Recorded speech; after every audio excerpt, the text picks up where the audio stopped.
So, namaste and good evening to everybody. On behalf of the Indian section, warm greetings and a warm welcome to all of you on this special occasion of ADYAR Day.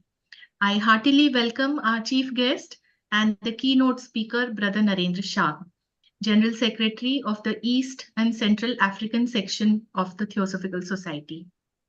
So, you all know that the international headquarters of the Theosophical Society, they are located in Adyar in Chennai.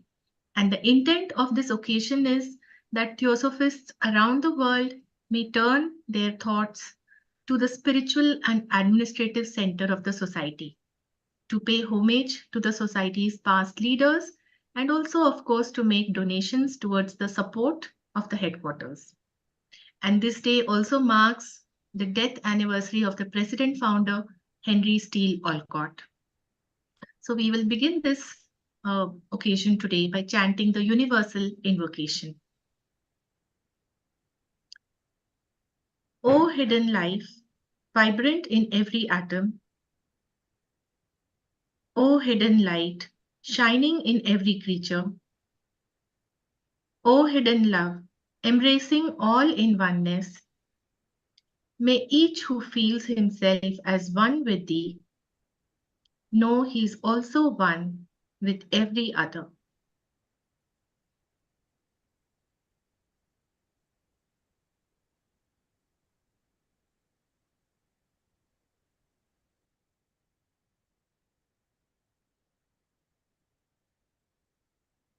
Thank you all.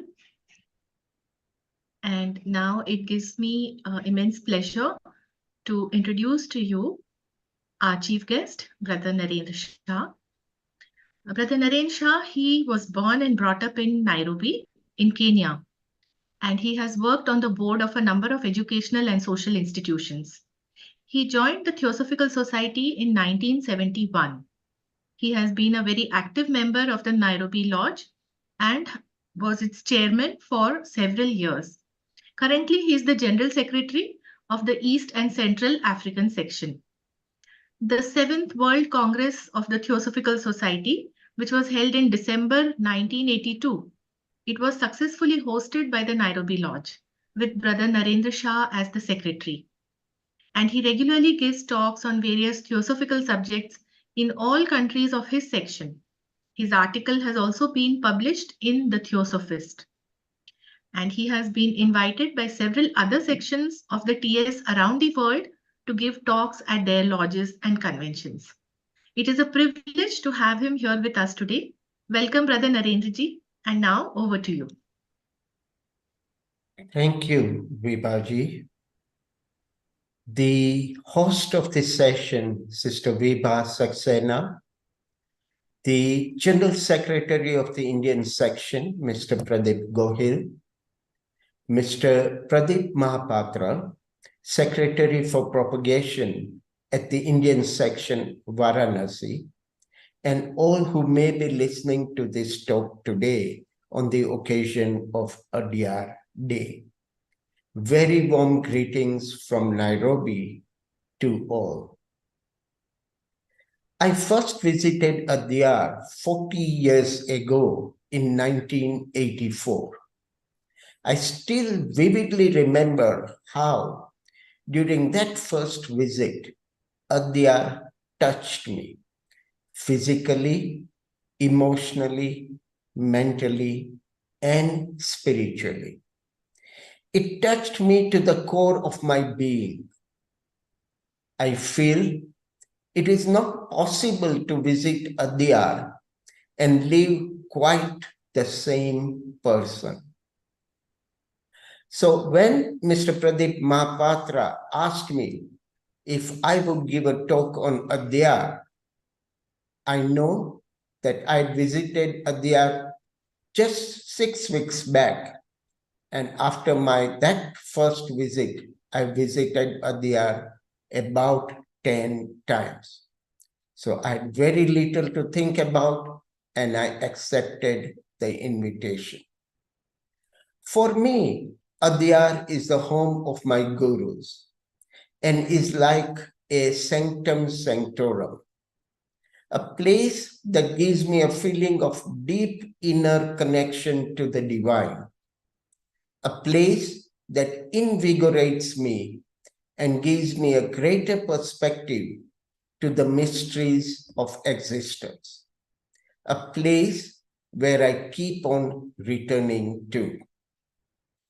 So friends, let's understand what is so special about ADYAR. Madame Blavatsky and Colonel Olcott founded the Theosophical Society on 17th November 1875 in New York. The founders were advised by their teachers to move the headquarters from New York to India. Moved by the ideas of life's unity and human perfectibility, by their yearning for divine wisdom, by their sole aim to help mankind to higher thinking and nobler living, they sought a location on earth for centering a worldwide organization with the above-mentioned purposes. In search for such a place, they traveled to India, arriving in Mumbai on 16th February 1879. And next day, on 17th February, a party was held in Mumbai to welcome the two founders. From there, they visited a very large number of cities and towns, looking for a suitable place for the headquarters of the society. After a search of over 3 years, it was on 31st May 1982 that the founders were driven to a site at ADYAR, at the confluence of the ADYAR River and the sea at the Bay of Bengal, near Chennai in South India. Seeing the gardens and palatial building, H.P. Blavatsky meditated in one of the two existing buildings and straightway exclaimed, "This is the place. Our future home has been found." The property, known in those days as Huddlestone's Gardens, measured 28 acres of wooded land. With its avenue of mango and banyan trees and gardens surrounding a large bungalow and two smaller ones, the setting was that of an enchanting country residence. A very nominal and affordable price of rupees 8,500, which is approximately 600 pounds at that time, was met through loans from members of the society. The founders moved in on 19 December 1882, and by 1st February 1884 had repaid the loan. The large bungalow became the headquarters building. The building, according to the title deed, is now 222 years old and still going strong. The upstairs room was occupied by Madame Blavatsky, first for a few years, and after that for several decades now, has been part of the President's office. In 1885, Colonel Olcott had the ground floor hall extended by widening and incorporating the long veranda attached to it. This gives the whole its T shape. Architecturally, it was an ingenious project and provided an excellent meeting hall for the early annual conventions, beginning with the one in 1885. a new wing was added to the eastern end and decorated on the outside with the famous 8 massive bas-relief elephant heads, for which the headquarters hall is widely known. At the 1886 convention, the library was formally opened in this wing and was housed there for more than 80 years. Over the years, the building had been greatly altered and modified, and eventually the headquarters building has assumed its present impressive size and shape. With power, foresight, and enthusiasm, the aspirations of the founders was to make ADYAR the flaming center of theosophy in the world. Many years later, Colonel Olcott said, "We have never regretted our choice, for ADYAR is a sort of paradise." From the beginning, ADYAR was not merely the organizational and administrative headquarters of the society, but an ashram, that is, a focus for holy influences where aspirants and students could live, think, and meditate in an uplifting spiritual atmosphere. All the great leaders of the society who followed the founders added to the beauty and sanctity of the place in different ways.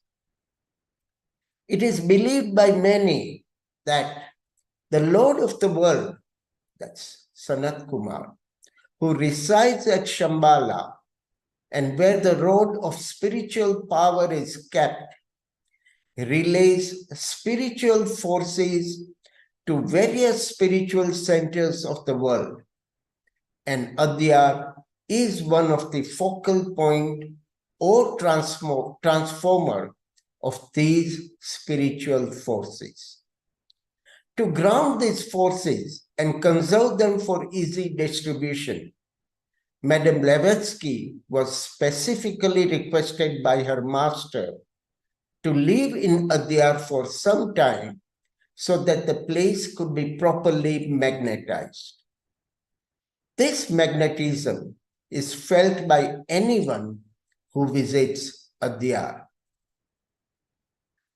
The founder's personal example, self-sacrifice, meditation, and all they did created a channel for higher influences to be radiated into the physical world through ADYAR.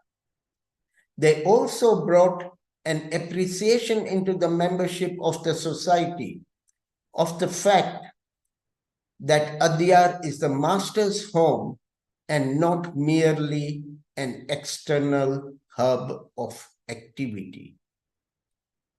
Dr. Annie Besant succeeded Colonel Olcott in 1907 as the president of the society and proved herself to be a giant in practical vision and organizational capacity. With great foresight and with the aid of the then treasurer, Mr. Smith, she bought 6 very valuable pieces of property, namely Blavatsky Gardens, Olcott Gardens, Besant Gardens, Besant Grove, Alsace Grove, and Damodar Gardens. In just 4 years, by 1911, the estate had expanded from 28 acres to 263 acres, with a river frontage of over a mile along the ADYAR River and a sea frontage of about 1/3 of a mile. The present area of the estate is about 250 acres. Two large constructions were erected on Blavatsky Gardens. First one was the Bhojan Shala, an Indian guest house. The second one was the new quadrangle, offering Indian-style accommodation. In 1910, Leadbeater Chambers was constructed, being the first reinforced concrete building in India, and provided Western-style accommodation. Each of its 26 suites contained a lounge, bedroom, and bathroom. In due course, several other houses were built on the estate through private generosity. Later, the shrines and temples that represent most of the major religions of the world were added. ADYAR at present has a Buddhist shrine, a Christian church, a Hindu temple, an Islamic mosque, a Zoroastrian temple, a Sikh temple, and a co-Masonic temple. This shows the freedom of thought and worship that is practiced by the society and gives the idea of real unity in diversity. In the last 10 years, our current president, Brother Tim Boyd, has successfully completed several major renovation projects on the estate. The Blavatsky bungalow has now been beautifully restored and renovated. The School of Wisdom continues its fine work from this bungalow. The Leadbeater Chambers has also been completely redesigned and renovated.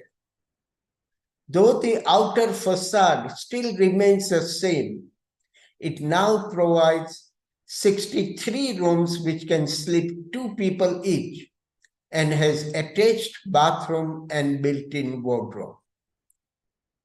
All other accommodation facilities at ADYAR are also being renovated and significantly upgraded. The Surendra Narayan Archives is now housed at the ADYAR Library building. The Damodar Gardens, which was used by the Besant Memorial School for 40 years, and then by the Krishnamurti School for another 40 years, has now been leased out to Shiv Nadar Trust. They built a very eco-friendly green building to carry out its educational program.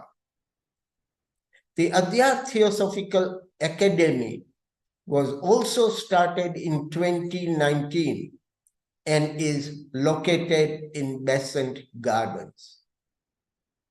Recently, our president has also started activities for the revival of art and music, something like a renaissance, and this has been most impressive and welcome.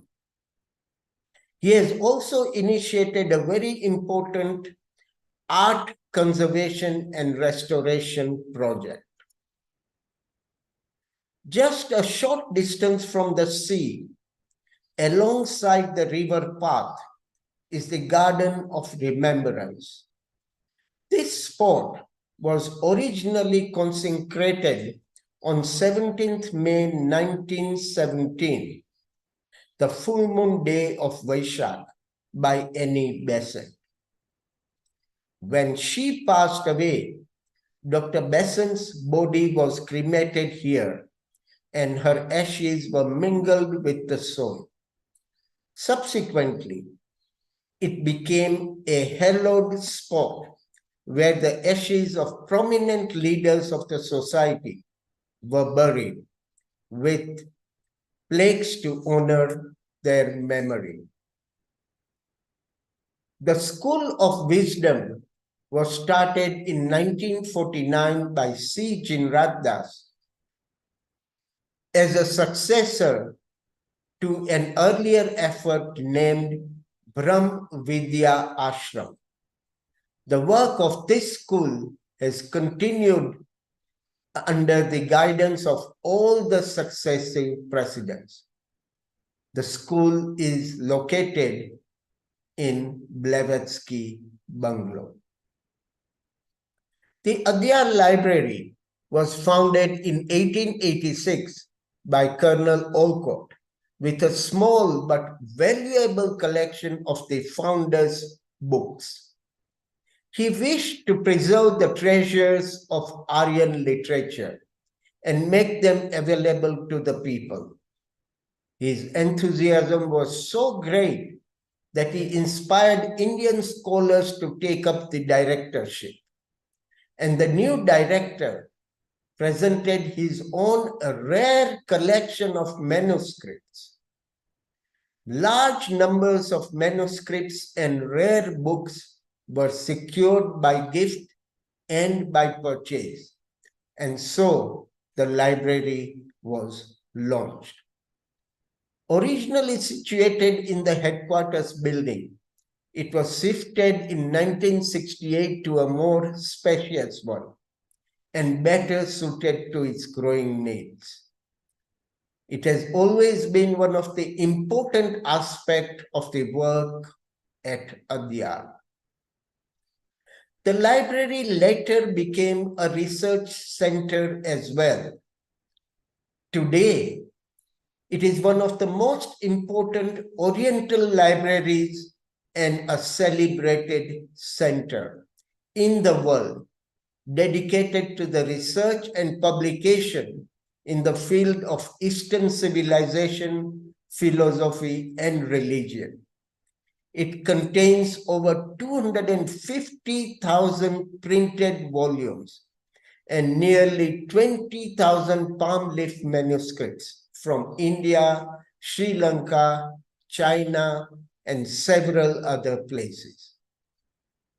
The printed books include rare Indological publications in several languages and a fine collection of works on different religions, philosophies, and cultures. The library has had a series of distinguished scholars as its director and is recognized as a research center for a PhD in Sanskrit and Indology by the University of Madras. The Society's museum and archives were originally located on the ground floor of the headquarters building. Recently, this facility has been moved to the ADYAR Library building. Original theosophical manuscripts, correspondence, and other records are kept in air-conditioned area for better conservation. Here are found the first manuscript of the Secret Doctrine, hand-copied by Countess Westminster. The originals of old diary leaves are also found here, as well as HPB's famous scrapbooks from 1874 to 1888. And the museum and archives is a fascinating place to visit to see many other fascinating documents. Many personal items are also preserved, such as young Madame Blavatsky's lock of hair, her handkerchief, her address book, and objects produced phenomenally, like the famous cup and saucer. There is also the turban left behind by one of the masters when he visited Colonel Olcott. It also houses items of art and antiquity and mementos of early history of the society. This includes a gilt bronze statuette of the Bodhisattva given to Colonel Olcott by the ambassador of Dalai Lama, and a number of statues of Buddha in stone and metal, originating from different periods of history. Besides the original painting of the thought forms as seen by C.W. Leadbeater, ADYAR Archives has a lot of paintings, very valuable paintings. It has a full-scale portrait of J. Krishnamurti, painted in 1913 by Alfred Hitchens, and a symbolic work of art named The Messenger, a masterpiece by Nicholas Roerich, which was presented by him in 1925, exactly 99 years ago today. For several theosophists, this painting of the Messenger is as important as Mona Lisa is to others. The Theosophical Publishing House was started in 1879 in Mumbai with the first issue of The Theosophist on October 1st, 1879. Subsequently, in 1913, the TPH building was built at ADYAR, and later on, to provide for the expanding work of the TPH, a new building was built adjacent to the Vasant Press in Besant Gardens in 1989. At ADYAR, several educational and welfare activities have been running for a long time. Some of them are the Olcott Memorial High School, providing free education for over 1,000 boys and girls, including free textbooks and exercise books, and uniforms to many of them. Free nutritious breakfast and midday meals are also provided to all the children. The HPB Hostel, founded in 1971, offers free boarding and lodging to students of Olcott School and several others. The Social Welfare Center cares for over 200 infants of poor working mothers from the neighborhood, all free of charge. It also runs a pre-primary school for children aged 3 to 5 years. Besides providing nourishing breakfast, the children are given a midday meal. Poor women of the area receive training in sewing and handicrafts. A crafts center started in 1988 gives instructions in skills like carpentry, plumbing, screen printing, gardening, tailoring, etc. The ADYAR Theosophical Academy, started in 2019, is a brainchild of Brother Vic Hao Chin of Philippines. It has students from nursery to grade 6. The uniqueness of this academy is that there is no punishment, no competition, and no fear. It is located in Besant Gardens. In 1968, the society constructed a building in Besant Gardens for running an animal dispensary with facilities for hospitalization when necessary. More recently, it has been renamed as the Besant Memorial Animal Dispensary, BMAD, They've acquired a lot of modern equipment and grown so big. The number of animals treated and surgeries done has surged significantly. In the last couple of years, the work of the dispensary has increased several fold. And frankly, the amazing amount of work that Shravan and his team are doing is worth saluting. There is a beautifully designed monument at ADYAR, and it reads, "To those unknown members of the Theosophical Society throughout the world whose silent loyalty and sacrifice ensures to it the Master's constant blessings."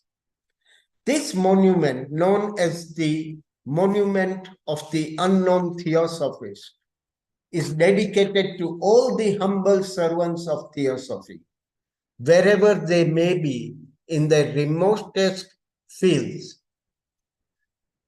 There is a very beautiful lotus pond in front of this monument. ADYAR's environment is unique. At first, when it was purchased, the estate lay in the countryside, outside the city. Gradually, over the last century, the city of Chennai has spread its tentacles and surrounded the estate, so boundary walls had to be put up to protect it from encroachment. ADYAR thus remains a precious island of natural beauty, calm, and peace in a noisy urban setting. At ADYAR, there is a beauty which eyes cannot see, words cannot tell, and photographs cannot picture. It is an undescribable, but it takes possession of the soul. It is not the physical aspect alone which moved the founders to establish the headquarters of the society at ADYAR.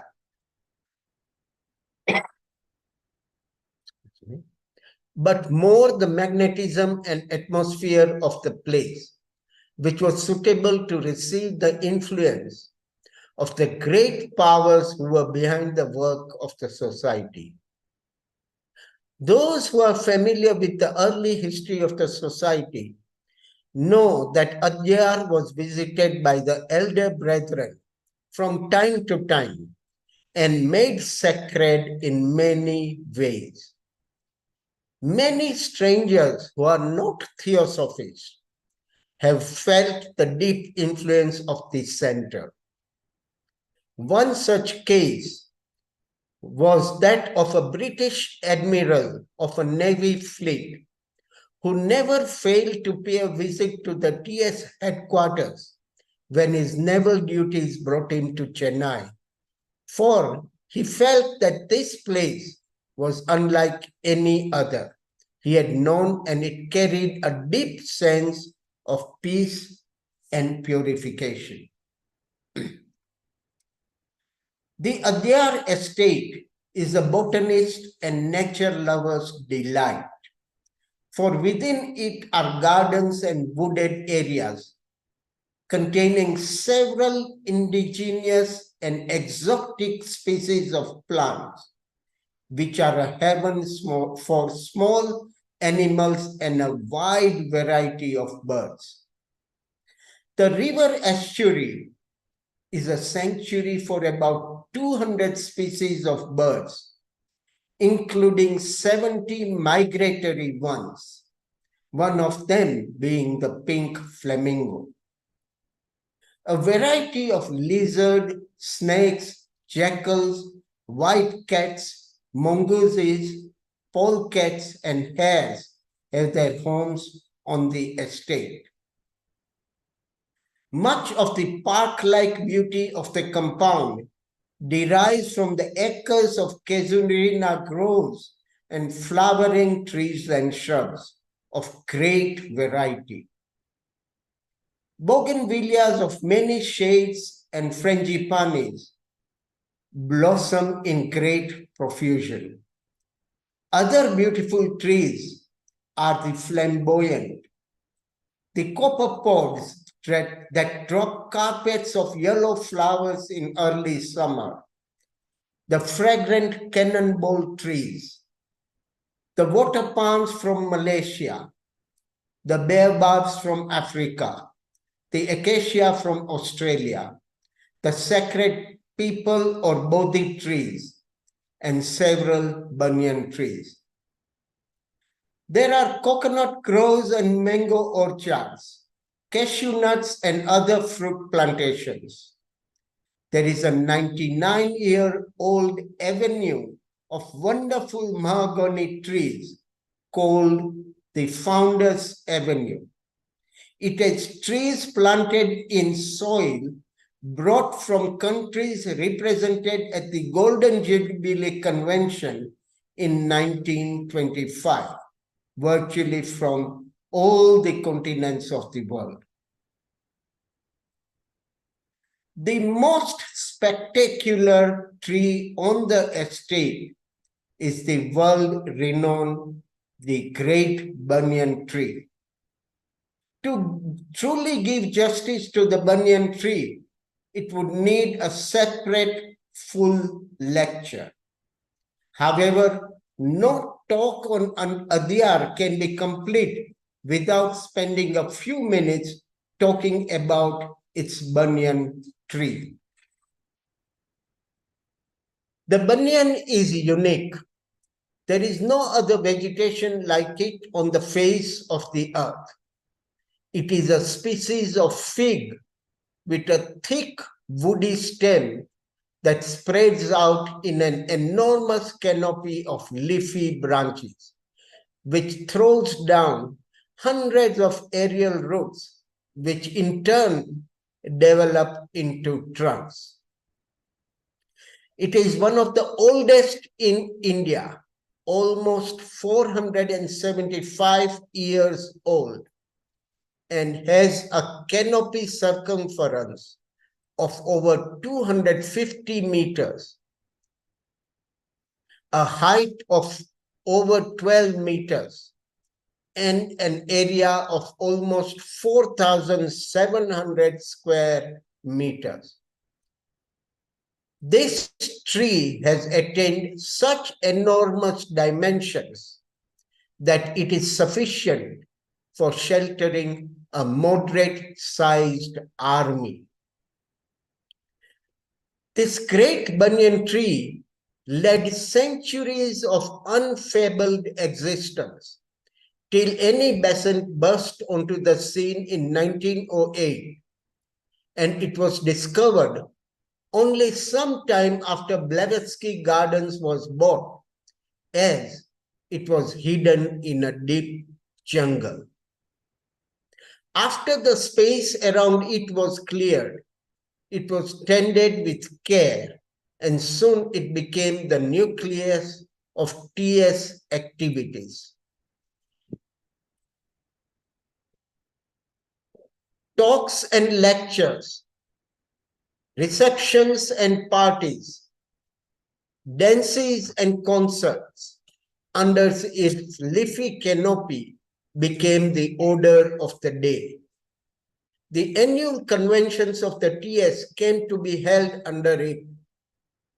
The entire ground, large enough to seat some 3,000 and odd, was swept clean, and decorative flower pots formed a tiara around the tree.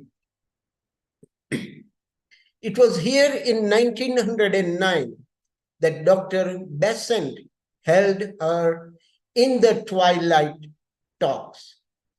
And in 1935, the Diamond Jubilee Convention was held. The Indian National Congress used to hold its meetings here, and from here, Annie Besant launched her Home Rule movement. Education was a consuming passion with Arundel, who invited Madame Maria Montessori to train Indian teachers on the campus and delivered many lectures under the tree. Eminent people like J. Krishnamurti, Mahatma Gandhi, the Dalai Lama, and others have lectured or have been received under this special tree. It is under this tree that Sir Baden Powell presented the Silver Wolf Award, the highest Scout honor, to Dr. Annie Besant, the founder of the Scout movement in India. Now, friends, I would like you to close your eyes for a couple of minutes and visualize the following incident as I quote from an extract of what happened 96 years ago in May 1928, when in the evening, Rabindranath Tagore visited ADYAR. And I quote, "A golden-haired Besant, holding a reception for the poet under the tree, her head reverently lowered and welcoming arms outstretched to greet the poet, the patriarchal figure of Tagore, with flowing beard and matching humility, and a benedictory wave of the arms.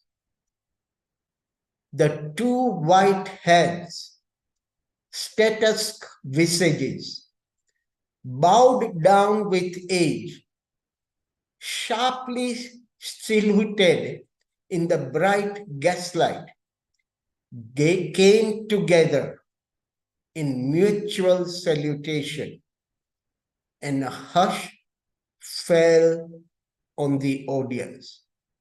Oh, it was a sight for the gods." Unquote. You may open your eyes. Against the sylvan backdrop, a stunning, beautiful Rukmini Devi Arundel staged several dramas with prop roots making do as royal columns, tree leaves as royal festoons, banyan figs as bright necklaces. All this with consummate artistry. The tree also had its tint of glamour from the celluloid world. Two classics were shot here, one starring T.R. Mahalingam, the flute phenomenon, and the other M.S. Subbulakshmi, the singer non-parallel of India. Concerts also used to be held under the tree. A notable one was by T. Veruswamy Pillai, the maestro on the Nadswaram, a wind instrument of full-bodied vigor, which can do only with the acoustics of the unwalled open, ideally met by the precincts of our great banyan tree. The crowning event under the tree was the Gala Golden Jubilee Convention of 1925. From the extracted account of a European delegate, I quote, "Such an audience it was that gathered under the banyan tree as ADYAR had never yet thought to behold. Out to the very furthest limits of those long, many-rooted branches, sat or stood that historic crowd. Gay European frocks, rich dyed Indian saris, red Mohammedan fez, velvet Hindu caps worked in gold, and in cool relief, the white shirt and dhoti, worn by Hindu men and adopted also by many Europeans and Australians. For the first time in India, an electric transmitter was used, and up among the branches, looking under like church bells, were the loudspeakers. Some of the posters in the streets of Chennai announced, "Come and see the electric loudspeaker." Added in small type below were written the words, Dr. Annie Besant. To date, the discussion still exists as to whether the poster writer meant the loudspeaker or Dr. Annie Besant. For Besant's talk was truly electrifying, and the message louder than any message given so far from under the banyan tree. I will now read 3 extracts from some interesting records I have managed to dig out. Extract 1 is of 1984. Much work has been done to give our banyan tree a new life. After a great deal of search, a ladder of sufficient height was purchased in order to help in the work of pruning the tree of dead branches and propagation of new roots by use of hormones, as per the advice of specialists. More than 100 new roots have been brought down. All these will enable the old banyan tree to get extra nutrition and strength and thus rejuvenate itself. Extract 2 is of 1985. The banyan tree is being carefully looked after all the time, as if it were a baby. A big baby indeed.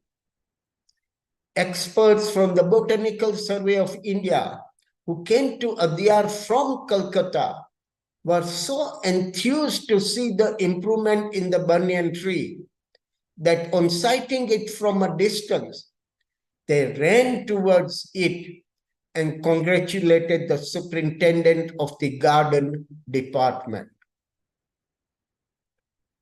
Extract 3 is of 1989. I quote, "A highlight of 1989 at ADYAR was the restitution of the great banyan tree. The central trunk was felled by a freak thunderstorm on the night of Saturday, 17th June 1989. Apart from being a center of tourist attraction, for decades it has been an elegant host to a galaxy of eminent personages, men of God, leaders, statesmen, international celebrities, philosophers, scientists, men of letters, artists, thinkers, and so on. To what unending orations, sermons, dances, concerts, parties, rollicking laughter and merriment, the tree had been a serene witness. It was given only to a privileged few clairvoyants, like Leadbeater and Geoffrey Hodgson, to see in the tree the Deva tirelessly shedding a beatific aura around it. Its value as a national treasure was evident during the week of June 17th to 23rd, 1989, from the sentiments that welled up from every quarter of India as well as the world. Its fall attracted unprecedented press, radio, and TV coverage, as well as advice and offers of help from numerous persons and institutions. Several horticultural specialists expressed confidence that if re-erected, the Leviathan will survive, as the banyan is an immortal tree. After nearly a week of preparations, Friday, June 23rd, witnessed the memorable event of re-erection of the 8-ton trunk with the help of engineers and horticulturalists, aided by a 20-ton caterpillar crane and a 100-foot snorkel crane provided by the Chennai Port Trust.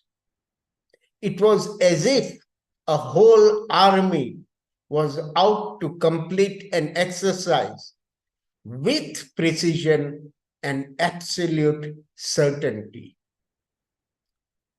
On the technical advice of experts in the Botanical Survey of India, special care is being bestowed to ensure that this national treasure remains in a state of good health. Unquote. We all know that it is over 35 years since that incident, and our banyan tree has continued to grow happily. History has so closely intertwined the tree with the society. To think of the one is to think of the other. If botanists are to be taken at their word, a banyan is immortal. Let us then draw comfort from the thought that an immortal banyan spells an immortal theosophical society.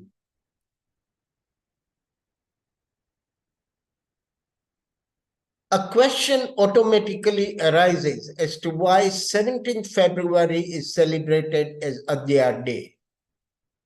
When the founder president, Colonel H.S. Olcott, died on 17th February 1907, he was known and beloved by all who worked on the estate.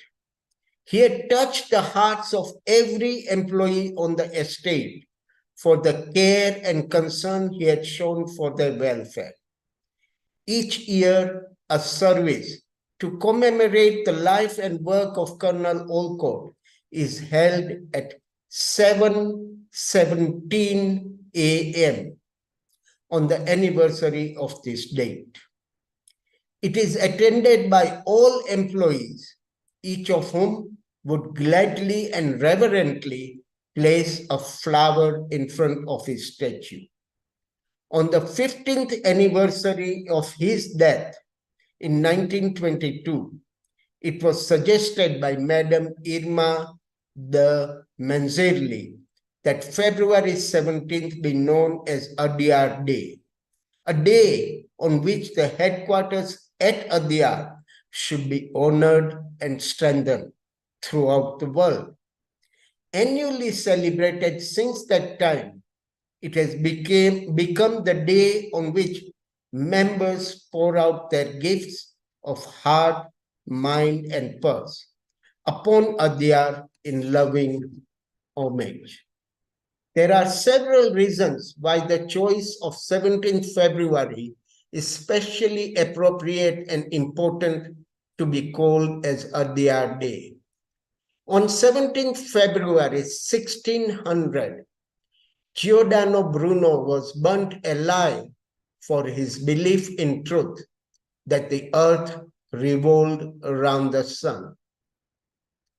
Bruno later on took birth as Dr. Annie Besant. It has been said that a person who knows how to die in 1 century lives for centuries to come. Second, on 17th February 1847, Bishop Charles Webster Leadbeater was born. It was Bishop Leadbeater who, with his clairvoyant sight, saw the extraordinary capacity of J. Krishnamurti and took up the task of educating him. Third, on 17th February 1907, Theosophical Society's first international president, Colonel Olcott, left his physical body. Fourth, exactly 80 years later, on 17 February 1987, the world-renowned philosopher J. Krishnamurti left his physical body. ADYAR, friends, is a place which has been hallowed by the great ones, and their presence is still felt there by one who is capable of that perception. Dr. Besant loved to call ADYAR the master's home, for so she regarded it. The early writings are full of references to their visits on a number of occasions in their materialized forms. According to Brother Jinrat Das, it is the brooding thought which gives ADYAR its special atmosphere, which even many people not connected with the society feel quite often. The magnetism engendered by their visits and thoughts must be present here, in addition to the magnetism of the various leaders who have lived here. As we turn our thoughts to ADYAR today and silently or otherwise pay our homage and appreciation to those associated and remembered on this day, our greatest homage can be to emulate in our lives something of what they represented. Thank you. Thank you so much, dear brother. It was really, your words were so mesmerizing that I think they have not failed to transport all the participants, at least in thought, to this spiritually uplifting environment of ADYAR. And as you have rightly mentioned, it is not just an external place, but it is a living, breathing center, an ashram of theosophy. And many of our esteemed participants who are here today, who have listened to this wonderful talk of yours, they have a long-standing association with and an unforgettable memories of ADYAR. And I'm sure we will go back with this renewed vigor and determination to be a true worker of theosophy of ADYAR. I would like to give an opportunity if anybody would quickly like to share a thought or two about ADYAR. Kindly raise your hand, or you are most welcome.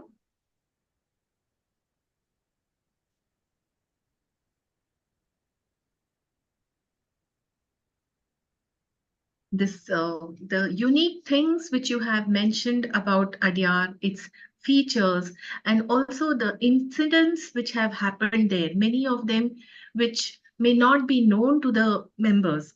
That was really very nice. I think since you have been coming to ADYAR for so long, and you have really done a very deep research to bring all this information together for us. Thank you so much, Brother Narendraji. Would you like to say something to our participants before we come to the close of this session? Well, as I said, ADYAR is so very special. A place that has been there for almost 140 plus years, and which is so huge and so many things have happened that it is difficult to cover so many other interesting features about Adyar in a talk of an hour. But truly, it is an absolutely wonderful place. Every time I go to Adyar, there are so many new things I keep on finding and discovering at Adyar. And a lot of this material is there in our records which one has to see. I have a series of slides of Adyar, which can be like a travelogue for any member who would want to visit it. So I encourage every member to visit Adyar at least once in his or her lifetime. That is wonderful. It would be very nice to see your slides sometime. And we have one of our participants, Brother Ramesh, I think, have raised their hand. And I welcome you to please share your thoughts. Hello, this is Meena. I'm Narendra's sister-in-law. Narendra, I'm really so impressed with your talk. I've never been to Adyar, but we are definitely joining you when you go next time. Most welcome. Thank you. So nice. So nice. What an inspiration. Thank you. Thank Very you. nice. Okay. So now we are nearing the end of our program. Anybody else would like to share something? Brother Shinde has been has a very long association with Adyar. I think he is not here now. Okay. We also have Brother Arni Narendran. Wow, that's great. I know his association with Adyar goes back a long time. Would you like to say something?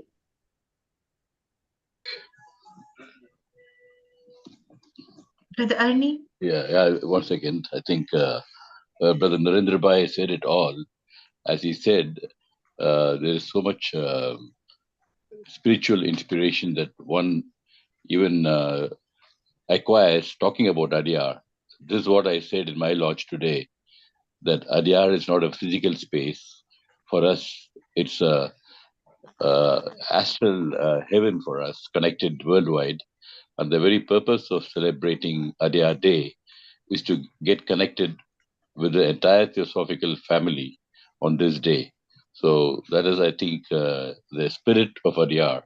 It reaches everywhere, whoever thinks of the space. And a physical visit certainly would give you lifelong memories and inspiration to see the wonderful work that has gone behind 140 years of every person who has contributed, I think, has made Adyar what it is today. And the present team there is doing a wonderful job. Tim Boyd, as he's a person with a vision, not only he sees Adyar as a resource treasure of ancient wisdom and literature, he also wants the physical space to be inspiring as well. That is the reason that all this renovation is going on in a very big way, and retaining the essence of the Adyarness, what I would call it. I have not been after the renovation, but 2 years ago, I did feel the same energy which I felt 40 years ago. So it's always the energy, the magnetism, I would rather say, is growing. More fortunately, being inside the city, it's very difficult to retain it. But thanks to the present team in Adyar, which they managed to somehow keep the essence of Adyar alive. Thank you so much, Viva and Narendra Bhai. Yeah. Thank you. A Thank you. short incident I would like to share may not be connected directly to ADYAR Day. When Dr. Any patient came to ADYAR, he came down, lie down on the beach and says, I have reached my motherland. Yes. Yes, that's true. Yeah, she prostrated and she paid homage to the land of India. That's true. Yes. Right. Thank you so much, Brother Narenj ji, for being with us here today and sharing with us all those wonderful things about Adyar. Thank you very much. And I also would like to thank all our participants on behalf of the Indian section. Thank you all. And we'll close Thank the you. session. The privilege has been mine, Dr. Vibhaji. It's so humble of you. So we'll close this session with our closing prayer. We'll have a short closing prayer. Om Asato Ma Sadgamaya Tamso Ma Jyotirgamaya Mrityorma Amritam Gamaya. Om Shanti Shanti Shanti. Thank you all for joining and greetings on the ADYAR Day. Thank you, Brother Narendra ji. Namaste. Thank you all. Thank you all. Thank you.